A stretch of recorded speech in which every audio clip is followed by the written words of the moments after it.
राधे राधे दोस्तों, MD teaching exam targets पर आपका स्वागत है। आओ हम सब मिलकर अपनी मंजिल को प्राप्त करें। आज का अपना टॉपिक है कॉग्निटिव डेवलपमेंट। बहुत इंपॉर्टेंट टॉपिक है, इसमें से पेपर में क्वेश्चन जरूर से जरूर आपके बनते हैं। कॉग्निटिव डेवलपमेंट किसका है? आपका जीन पियाजे का। कॉग्निटिव डेवलपमेंट जीन पियाजे का। जीन पियाजे का संज्ञानात्मक विकास, इसके अदर नेम जो है जीन पियाजे का संज्ञानात्मक विकास है, या इसको विकासात्मक विकास है, या आनुवांशिक ज्ञान मीमांसा, या 4 चरणों का सिद्धांत भी कहा जाता है। जो आपका कॉग्निटिव डेवलपमेंट जीन पियाजे का है, वो जीन पियाजे ने कब दिया था? 1922 में।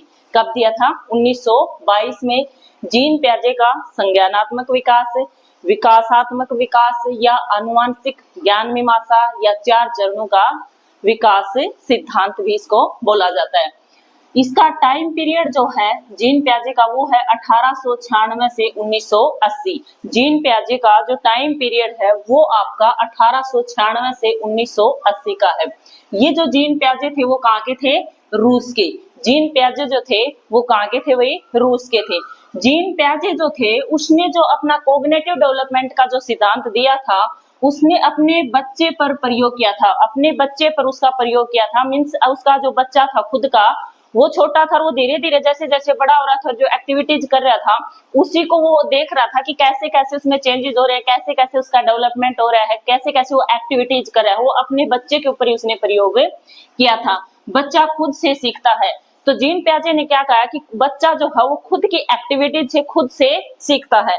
बच्चा खुद से सीखता है प्लस वातावरण से सीखता है। बच्चा जो है खुद से सीखता है और वातावरण से जो सीखता है, उन दोनों को यदि ऐड कर दिए तो वही आपका क्या होता है? संज्ञानात्मक विकास। मतलब बच्चा खुद एक्टिविटीज करके सीखता है और वातावरण में उसको कैसा इन्वायरमेंट मिलता है, उसमें जो वो सीखता है वही आपका क्या कहलाता है? संज्ञानात्मक विकास।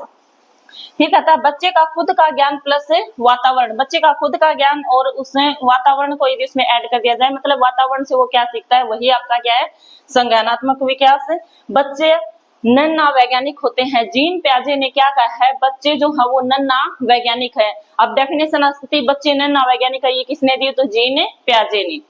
अब इसकी बुक्स थी भाई कुछ, तो psychology of a child. Psychology of child जो है, क्योंकि बच्चे के ऊपर प्रयोग जो है वो किसने किया है? जीन पियाजे ने। तो इसकी बुक का नाम क्या है? Psychology of a child. दूसरी इसकी बुक का नाम क्या है? The psychology of intelligence. The psychology of A intelligence. और नेक्स्ट है the language and thought of a child. The language and thought of a child, क्योंकि इसका जो डेवलपमेंट का सिद्धांत था, विकासात्मक का सिद्धांत था, जो संज्ञानात्मक विकास का सिद्धांत था, उसने अपने बच्चे के ऊपर उसने प्रयोग किया था। और उसकी बुक्स भी ऐसे हैं, psychology of child, the psychology of intelligence, the language and thought of a child. तो इस प्रकार से ये आपके आगे अपना stage of cognitive development. Cognitive जो संज्ञानात्मक विकास का सिद्धांत है जीन पियाजे का, उसके क्या क्या स्टेज है, उसकी क्या क्या अवस्थाएं हैं। तो फर्स्टली है सेंसरी मोटर। 4 अवस्थाओं का सिद्धांत जो है, तो इसमें 4 अवस्थाएं हैं। फर्स्टली है सेंसरी मोटर। तो सेंसरी मोटर स्टेज, इंद्रिय जनित अवस्था, इंद्रिय जनित अवस्था, या संवेदी संक्रियात्मक अवस्था, या संवेदी अवस्था। इसको इंग्लिश में आपका सेंसरी मोटर स्टेज मिलेगा, और हिंदी में इंद्रिय जनित अवस्था, संवेदी संक्रियात्मक अवस्था और संवेदी अवस्था, कोई भी आपका एक नेम में मिल सकता है। तो इसका मतलब क्या है कि इसमें जब जीन पियाजे का बच्चा 0 से 2 साल का जो बच्चा था, तब उसने जो क्या था, जब इसमें टाइम पीरियड जो है, कितने टाइम पीरियड का बच्चा है? 0 से 2 साल। मतलब 0 से 2 साल का जो बच्चा है वो इंद्रिय जनित अवस्था होती है, उसकी इंद्रिय जनित अवस्था होती है। मीनिंगलेस एक्टिविटीज, अब तुम देखते हो कि 2 साल का जो बच्चा है वो क्या एक्टिविटीज करता रहता है? वो मीनिंगलेस एक्टिविटीज है। ऐसे ही उसको कोई खिलौना मिल गया, उससे खेल लिया, उसको भगा दिया, जब मर्जी आई उसको ये तोड़ दिया, ऐसे ही बस जो एक्टिविटीज उसकी होती हैं वो सारी की सारी मीनिंगलेस होती हैं। वस्तु स्थायित्व, वस्तु स्थायित्व मीन्स जो खिलौना मिलता है उसको लेके बैठता है, उसको खेलना, धीरे धीरे उससे स्टार्ट, तो वस्तु स्थायित्व उसको पकड़ने लग जाता है वस्तुओं को। सहज स्कीमा, सहज हो जाता है धीरे धीरे। घर के जो मेंबर्स होते हैं, उसकी मम्मी है, पापा है, तो उनके साथ सहज स्कीमा धीरे धीरे सहज होना स्टार्ट हो जाता है, भाषा बोलना, उनको देख देख के धीरे धीरे वो खुद भी बोलने की कोशिश करता है। तुमने देखा होगा 2 साल का बच्चा जो हो धीरे धीरे वर्ड जो हो धीरे उनके जो परिवार के बंदे बोलते हैं, जो उसकी मदर एंड फादर्स बोलते हैं, तो उनके साथ साथ वो वैसे ही वर्ड्स बोलने की कोशिश करता है। तो इससे जो फर्स्ट आपके है सेंसरी मोटर इंद्रिय जनित अवस्था है, इसमें 0 से 2 साल का बच्चा होता है, 2 साल तक का टाइम पीरियड लिया गया है। इसमें जो बच्चे की एक्टिविटीज होती हैं वो मीनिंगलेस होती हैं, वस्तु स्थायी तो वस्तु को पकड़ने लग जाता है उनको हाथ में, और सहज स्कीमा सहज होने लग जाता है। उसके बाद और भाषा जो है वो बोलनी स्टार्ट कर देता है।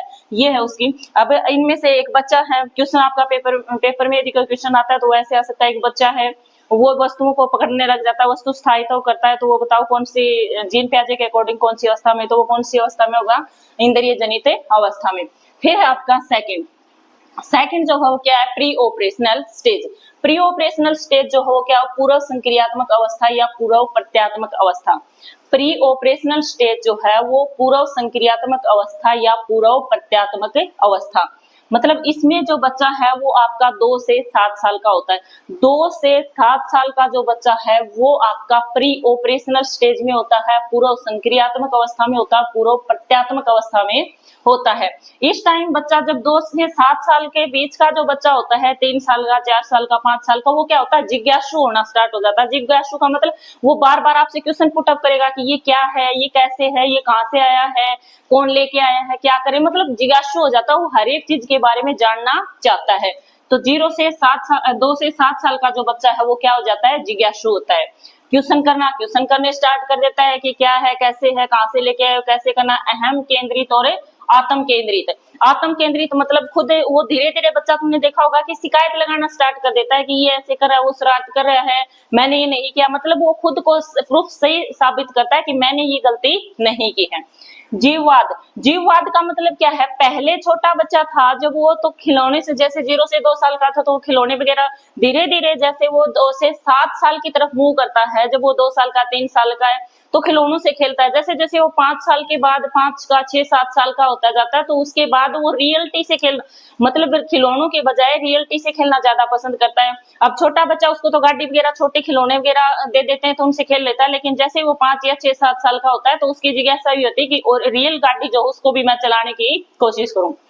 उसके बाद है स्कूल गोइंग एज, बिल्कुल भाई 2 से 7 साल के जो है, 5 से 6, आजकल तो प्ले स्कूल होते हैं तो उसमें 2.5-3 साल के बच्चे जाना स्टार्ट हो जाते हैं, लेकिन वैसे भी आपका 6 साल का बच्चा जो है एडमिशन स्टार्ट हो जाता है, तो वो जो है 2 से 7 ईयर्स जो है स्कूल गोइंग एज आपकी होती है। लर्न करता है बच्चा और स्कूल में जाता है तो छोटे बड़े का डिफरेंस समझने लग जाता है, ये चीज छोटी है, ये बड़ी है। 2 से 7 साल का बच्चा जो हो अच्छे से ये चीजें समझने लग जाता है कि ये चीज छोटी है, ये बड़ी है। तो इस प्रकार से ये जो आपकी second stage pre operational stage है, पूर्व संक्रियात्मक अवस्था, पूर्व प्रत्यात्मक अवस्था है। तो इसमें बच्चे का जो एज है वो आपकी 2 से 7 साल की है, जिज्ञासु होता है, क्वेश्चन पुट करने स्टार्ट कर देता है, रियलिटी से, मतलब जो खिलौनों से खेलता था उसकी जगह पे वो रियलिटी के ऊपर आ जाता है और स्कूल गोइंग एज होती है। नेक्स्ट है आपका थर्ड जो है कंक्रीट ऑपरेशनल मूर्त संक्रियात्मक अवस्था। कंक्रीट ऑपरेशनल मूर्त संक्रियात्मक अवस्था। मूर्त संक्रियात्मक अवस्था जो है वो है आपकी 7 से 11 साल का बच्चा। मूर्त संक्रियात्मक अवस्था, मूर्त संक्रियात्मक अवस्था का मतलब 7 से 11 साल का बच्चा जो है उसकी एज होती है। चिंतन मतलब वो उसके चीजें सामने, जो उसके चीजें रखी हैं, उसके एट प्रेजेंट जो चीजें रखी हैं उनके ऊपर वो सोचना स्टार्ट कर देता है, चिंतन करना स्टार्ट कर देता है, मूर्त चिंतन प्रारंभ करता है। जो आपकी थर्ड स्टेज है मूर्त संक्रियात्मक अवस्था है, इसमें वो सामने चीजें रखी हैं, मूर्त चिंतन प्रारंभ करता है, मूर्त चिंतन प्रारंभ करता है। ये चीज ध्यान रख लेना, मूर्त चिंतन प्रारंभ करना, स्टार्ट करना, वो आपका थर्ड में है मूर्त संक्रियात्मक में, और मूर्त चिंतन विकसित हो जाता है वो आपका लास्ट स्टेज जो है उसमें आता है।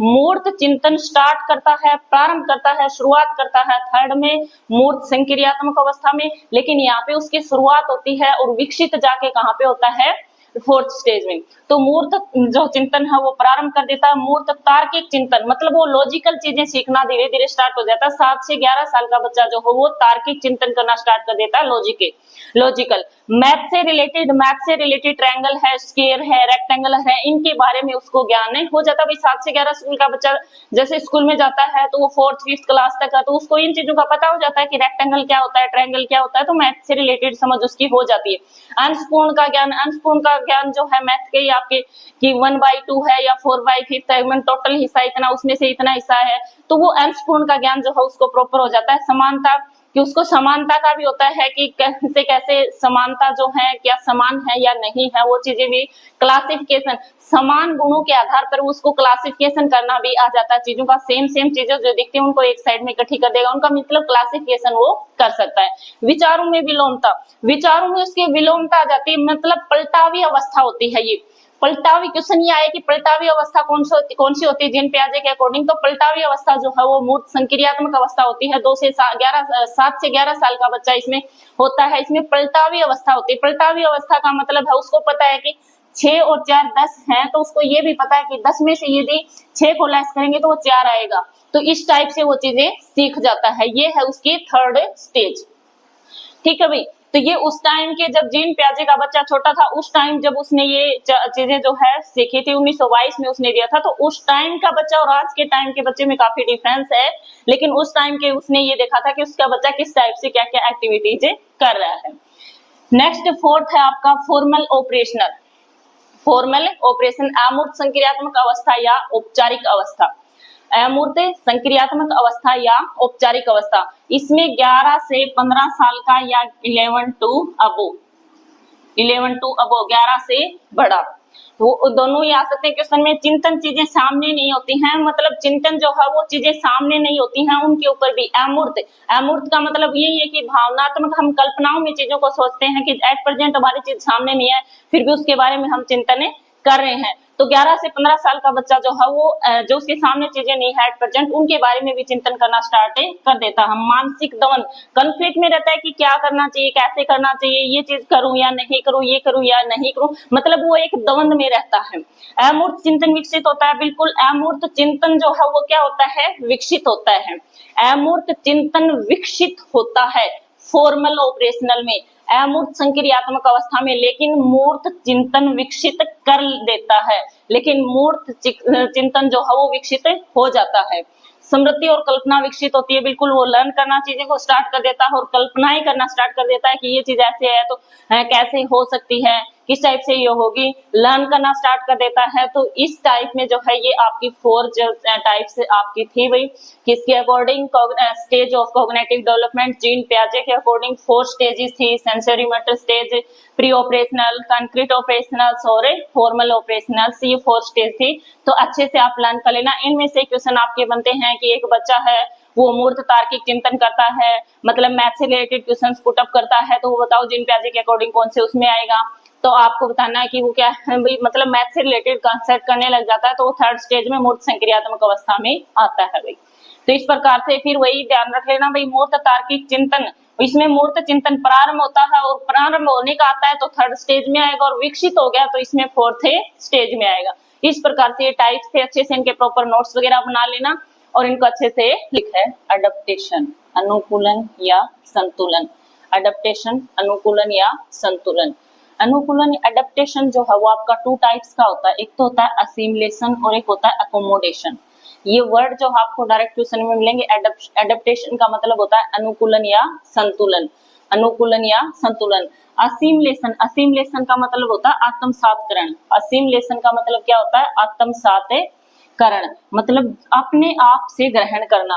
आत्मसातकरण का मतलब क्या है, जो अपने आप से जब हम कोई चीजें सीखते हैं, अपने आप से कुछ चीजें सीखेंगे तो वो क्या होता है, आत्मसातकरण करना, अपने आप से ग्रहण करना। स्कीमा में और ऐड करना, स्कीमा में और ऐड करना मतलब जो नॉलेज आपके पास है उसमें कुछ ना कुछ नया और ऐड कर लेना। जैसे डॉगी, उस छोटा बच्चा है उसको पता है कि एक उसने ब्लैक डॉगी देखा तो उसको पता है कि डॉगी जो है ये ब्लैक कलर का है, लेकिन जैसे जैसे उसको और एक डॉगी और आ गया, व्हाइट कलर का भी आ गया, तो उसको देख के उसको ये भी पता चल गया कि डॉगी जो है वो व्हाइट, ब्लैक कलर का ही नहीं व्हाइट कलर का भी होता है। मतलब उसको पहले ये चीज ही पता था कि डॉगी जो है वो व्हाइट कलर का ही है, जब तक उसने ब्लैक कलर का डॉगी नहीं देखा था। जैसे उसने ब्लैक कलर का डॉगी देखा तो उसको ये भी कंफर्म होगा कि डॉगी जो है वो व्हाइट कलर का भी हो सकता है और ब्लैक कलर का भी हो सकता है, ठीक, और ब्राउन कलर का भी। मतलब उसके पास जो नॉलेज थी उसमें उसने और ऐड किया है। तो उसमें क्या होता है, स्कीमा में और ऐड करना, अपने आप से ग्रहण करना, अपने आप से कुछ चीजों को सीखना, और जो नॉलेज है उसमें और ऐड करना, वो जो है वो क्या कहलाता है, असिमिलेशन, आत्मसातकरण। असिमिलेशन, आत्मसातकरण। फिर होता है आपका अकोमोडेशन। अकोमोडेशन क्या होता है, समंजन या समाविष्टीकरण। अकोमोडेशन होता है समंजन या समाविष्टीकरण। जो ज्ञान है उसमें परिवर्तन करना, मतलब जो ज्ञान अपने को अभी फिलहाल जो ज्ञान है उसमें और परिवर्तन करना, और चेंज, बच्चे को जो चीजें आती हैं उसमें और चेंजेस करना। पक्षी उड़ता है, अब बच्चे ने आकाश में पक्षी उड़ते देखे तो उसको ये पता है कि पक्षी उड़ रहे हैं। फिर एक दिन हवाई जहाज उड़ते हुए भी देखा तो उसने पूछा ये क्या है, तो पेरेंट्स ने जैसे बताया कि हवाई जहाज उड़ रहा है, तो उससे उसको ये पता चल गया कि अकेले पक्षी नहीं उड़ते, हवाई जहाज भी जो है वो आसमान में उड़ती है। तो इसके मतलब उसको ये भी पता चल गया कि पक्षी नहीं उड़ते, हवाई जहाज भी उड़ती है। चेंज ऑफ आवर नॉलेज, तो उससे क्या होता है, उसकी नॉलेज में चेंज हो जाता है, नॉलेज ही चेंज हो जाती है। कि पहले तो वो यही मान के चल रहा था कि सिर्फ और सिर्फ पक्षी ही आसमान में उड़ते हैं, अब उसको पता चल गया कि हवाई जहाज भी आसमान में उड़ते हैं। तो इससे क्या होता है, चेंज ऑफ आवर नॉलेज, उसने अपनी नॉलेज में चेंज किया। पूर्व ज्ञान तथा नवीन ज्ञान के बीच साम्य अवस्था होना, पहले से जो ज्ञान है उसमें और जो और ज्ञान वो ले रहा है उसमें एक साम्य अवस्था हो जाता है, मतलब अपने ज्ञान में परिवर्तन कर लेना और नई चीजें उसको सीखना, जो अपनी नॉलेज है उसमें और चेंजेस कर लेना, ठीक है। तो ये क्या होता है, अकोमोडेशन, मतलब जो चीज आपने आप से ग्रहण करना। असिमिलेशन जो है अपने आप से ग्रहण करना और नई चीजें सीखना, अपना स्कीमा में और ऐड करना, वो तो है वो आपका क्या कहलाता है, असिमिलेशन, आत्मसातकरण। अकोमोडेशन जो नॉलेज है उसमें ही चेंज कर लेना, अकोमोडेशन जो है जो नॉलेज है उसमें चेंज कर लेना, अकोमोडेशन, और जो है उसमें और ऐड कर लेना, असिमिलेशन, आत्मसातकरण। तो ये तीन वर्ड जो है भाई अच्छे से याद कर लेना, अडेप्टेशन, अनुकूलन या संतुलन, असिमिलेशन, आत्मसातकरण, अकोमोडेशन, समंजन या समाविष्टीकरण। और इन दोनों में जो समंजस जो साम्य अवस्था होती है वो क्या कहलाती है, आपका अनुकूलन या अडेप्टेशन। तो इस प्रकार से आपका जीन प्याजे का जो कॉन्सेप्ट था वो बिल्कुल कंप्लीट यहाँ पे हो जाता है। अच्छे से अपने नोट्स वगैरह प्रिपेयर कर लेना, और यदि आपको वीडियो अच्छी लगी है, लेक्चर अच्छा लगा, समझ में आया, तो please like, share and subscribe कर देना। जय हिंद।